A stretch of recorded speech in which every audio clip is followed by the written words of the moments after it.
Top quality और consistent performance के लिए सिर्फ सिल्वर पंप्स। टॉप क्वालिटी और कंसिस्टेंट परफॉर्मेंस के लिए सिर्फ सिल्वर पंप्स, नाम याद रखना। आज सुनावणी आहे आणि निकम साहेब स्वतः उपस्थित राहणार आहेत आज। तर त्या संदर्भात फक्त 5 मिनिटं भेट घ्यायची आहे। जे काही आज सुनावणी दरम्यान ज्या काही गोष्टी होत्या ते निकम साहेब त्याचं स्पष्टीकरण सुनावणी झाल्यानंतर देतीलच।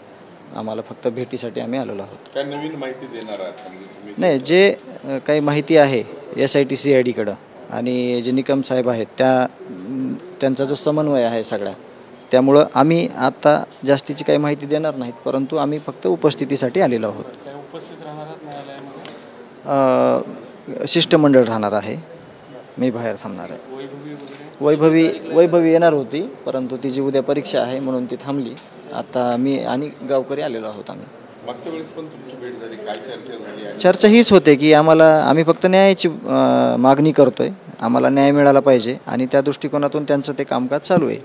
शिष्टमंडळच राहणार आहे उपस्थित? हां शिष्टमंडळ। 4 महिने झाले भेटलेला पूर्ण, मात्र कृष्णा आंधळे अद्याप फरार आहे। आज मी SP साहेबांना जर वेळ असेल तर त्यांना मी भेटणार आहे की या संदर्भात जी काही माहिती आहे ती पब्लिश करण्याची विनंती करणार आहे, जेणेकरून सगळ्यांना कळेल की कृष्णा आंधळे संदर्भात काय अपडेट आहेत।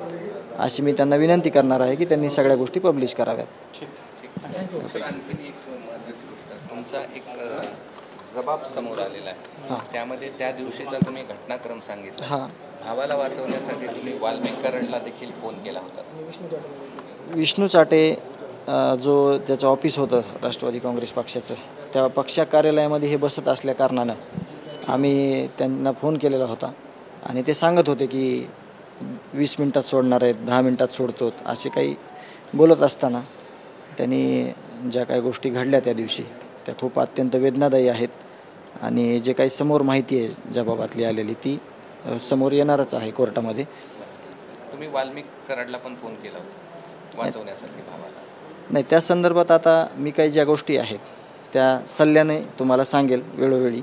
आता मी त्यावर जास्त काही बोलणार नाही। सत्य तुम्ही जो जबाब आहे सगळं हां ते जे दिलेलं आहे ते सत्यच आहे। ठीक आहे, थँक्यू।